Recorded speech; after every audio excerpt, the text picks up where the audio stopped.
Good evening. I'm Patricia Vallone with a CTV News update. The county launches a new hotline to help renters and landlords. The hotline is run through the Prince George's County Emergency Rental Assistance Program. Renters and landlords can call the hotline and get updates on their applications for assistance. They can also use the service to set up in-person appointments. As you can imagine, we have received thousands and thousands of applications, and we are doing our best to respond to the need.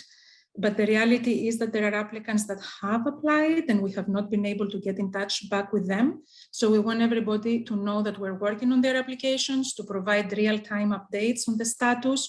And also, what we understand is that sometimes people are not able to apply on their own. So we are allowing also appointments. So if someone would like to meet with us and so we can help them submit an application, we are also able to do that. The hotline is available Monday through Friday from 8:30 a.m. until 5 in the evening. The number to dial is 301-883-6504.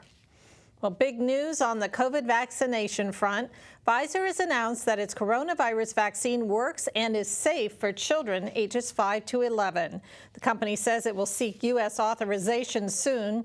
Pfizer tested a lower dose of the vaccine for elementary and school-age kids, but the company says that after the second dose, the 5 to 11 age group developed coronavirus antibody levels as strong as those in teens and young adults who receive regular strength shots. Also, the company says the 5 to 11 age group experienced fewer temporary side effects such as fever, sore arms, or achiness. Pfizer and Moderna are also currently studying the effectiveness and safety of their vaccines in children as young as 6 months. Well, foreign travelers will soon be able to enter the United States, but this comes with some stipulations. The Biden administration announces that all foreign nationals flying to the U.S. must show proof that they are fully vaccinated. They must also test negative for COVID 3 days before boarding a flight. Under the new rule, all unvaccinated Americans will have to test negative within a day before traveling back to the U.S. and when they get home. The new policy is expected to go into effect in November. Well, here are the latest COVID-19 numbers for our region. The state health department has confirmed 1,139 new cases since yesterday. The positivity rate in Prince George's County is 4.93%. There are no new deaths, no new COVID deaths reported. 825 people remain in the hospital. 2 people were seriously injured after falling from a balcony in Clarksburg this morning. Montgomery County Police are investigating. The incident took place in the 12,000 block of Cypress Springs Road. According to reports, the victims fell from a second-floor balcony. One person was airlifted to a shock trauma hospital in Baltimore. The other person was taken to a hospital in Bethesda. Well, Washington lawmakers are driving electric vehicles at the new Carrollton Library. Senator Ben Cardin and Congressman Anthony Brown got behind the wheel of a Jeep Wrangler and Mustang this morning. But it wasn't a typical test drive. Cardin and Brown discussed the bipartisan infrastructure bill and the Build Back Better agenda. Both plans promote clean energy and electric vehicles. We're at a crisis on our environment, on our climate. We saw that with the weather events that took place just recently here in the United States, the storms in the south, the flooding in the northeast, the wildfires in the west, and the list goes on and on and on. The threat that climate change poses for our communities, particularly communities of color, requires action at every level. It calls on the federal government to make historic investments in clean, green infrastructure.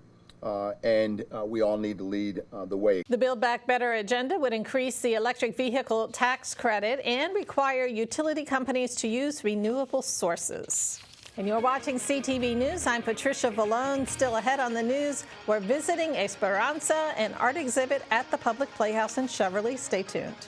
STEM is the discipline of hard numbers, precise, no margin for error. Dare to forget that. Dare to have fun with it. Get weird with it. Dare to get messy or just mess it up. Dare to program something internet-breaking, record-breaking. Dare to blow their minds. Dare to try. Dare to fail. Dare to keep daring. Dare to learn the difference between organic, sedimentary, and non-foliated metamorphic rock. Get outside, find those rocks.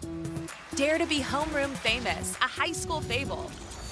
Dare to send those old STEM theories flying past the neighbor's house into outer space. And for the love of STEM, dare bigger. Dare to code, dare to invent, dare to explore, dare to STEM. Check out She Can STEM to get started. Welcome back. Well, it's called Esperanza, a celebration of Hispanic heritage and hope. The art exhibit features two female artists, Maria Luisa Benavides, also known as Mari P, and Maria Brito. Mari P's art is inspired by the biodiversity and culture of her home country, Costa Rica. Her paintings are often in mandala forms, featuring vivid colors and intricate designs. Brito says her art is inspired by her childhood in Venezuela. I feel since I was a child very connected with the plants and with nature. In my country, we used to have a lot of plants in the houses, colorful plants, fruit plants. And I grew up with this connection that maybe is common in the tropical countries and in the Hispanic countries. And all these, it's like the food, you know, you had in the food all these color and flavors that now you had in the plants all these colors and vibrancy for me. So I paint these plants because it's something that inside me that telling me that, you know what, these plants are alive. And it brings me a lot of joy. And I would like that people could see this joy in these plants through my paintings. Hispanic Heritage Month runs from September 15th to October 15th. Well, Prince George's police need your help trying to find a missing girl. This is 11-year-old Raven Smith. She was last seen Sunday night around 11:40 in the 10,200 block of Windsor Oaks Way in Lanham. Smith is tall for her age. She's 5'10" and weighs 150 pounds. She was last seen wearing a black shirt with an anime character on it and black shorts. She may have been wearing the tie-dye Crocs. Now, if you know anything about the whereabouts of Smith, you're asked to call police. Maryland State Police are mourning the loss of one of their own. Trooper First Class Alec Cohen of Baltimore County was just 29 years old. Cohen was found unresponsive in his home on Friday. He was a member of the state police for more than 4 years and was assigned to the Northeast Barrack when he passed away. He joined after graduating from Northeastern University. Authorities are looking for the person who fatally shot a man in Temple Hills late Friday. Police today identified the victim as 22-year-old Sejan Reed. Officers were called to the 4700 block of St. Barnabas Road, where they found Reed shot multiple times. He died later at a hospital. Anyone with information on the incident is asked to contact police at 1-866-411-TIPS. The wife of gubernatorial candidate Rashern Baker dies after fighting a long battle with Alzheimer's. CHRISTA Baker died on Saturday. In a tweet, Rashern Baker said, quote, "Today I lost the love of my life, my best friend, and the source of all of my strength. She was our rock, the absolute best mother to my kids and wife and me. She spent her life fighting injustice, inequities, and for the last decade, illness with grace and grit." The two first met at Howard University. She was diagnosed with early onset Alzheimer's in 2010, about the same time that her husband was elected to his first term as Prince George's County executive. CHRISTA Baker was 61 years old. Still to come here on CTV News, Maryland realtors see encouraging sign in the housing market. The story after the break. Stay with us. You see certain things get reincarnated in your children. My daughter is very much inspired by my wife's artistic pursuits. So my daughter started making necklaces. She makes what we call affirmation fashion. I tell her every day that your black is beautiful. Your black is beautiful. Your black is beautiful. And if there's anything better than being beautiful, it's being smart. And if there's anything better than being smart, it's being kind. And reaffirming that every day is our method of making sure her chin never drops. My dad wasn't around, and I remember riding a bike and falling off and cutting myself, and me never just wanted to get back on it. People ask, how your children learn how to ride a bike, and you didn't. I didn't teach them. I just created an environment where they taught themselves, and all I had to do was be there.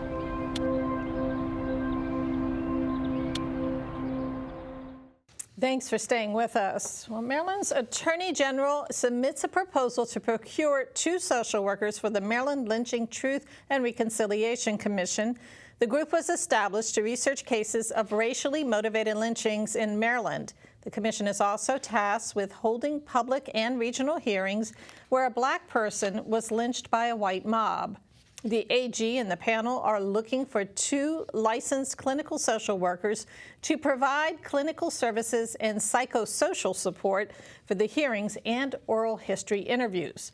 Now, the project manager must receive the bid no later than Friday morning, October 1st at 11 a.m. Interested parties should contact Zenita Hurley at 410-576-7939.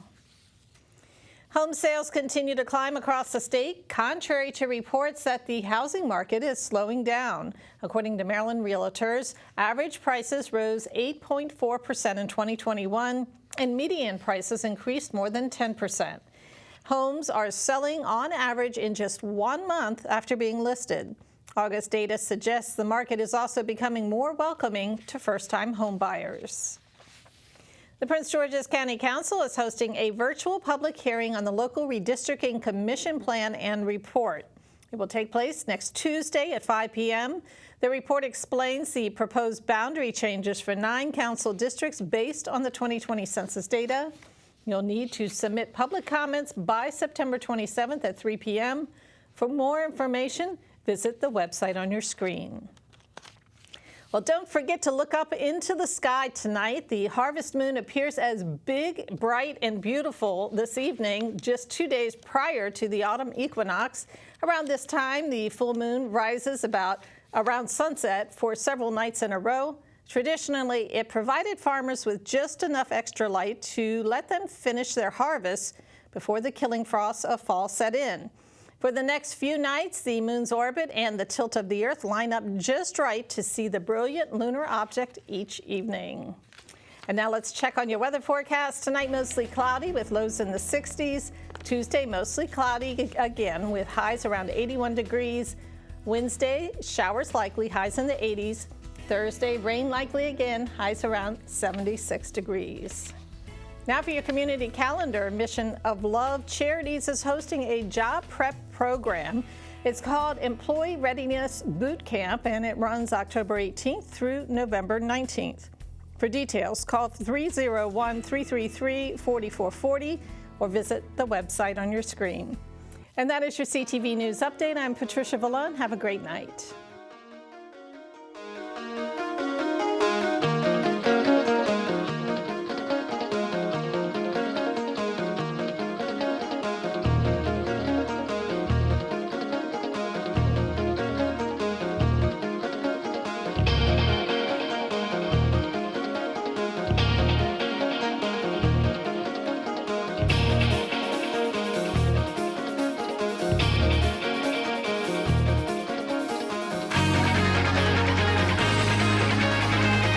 Time for my monthly book club.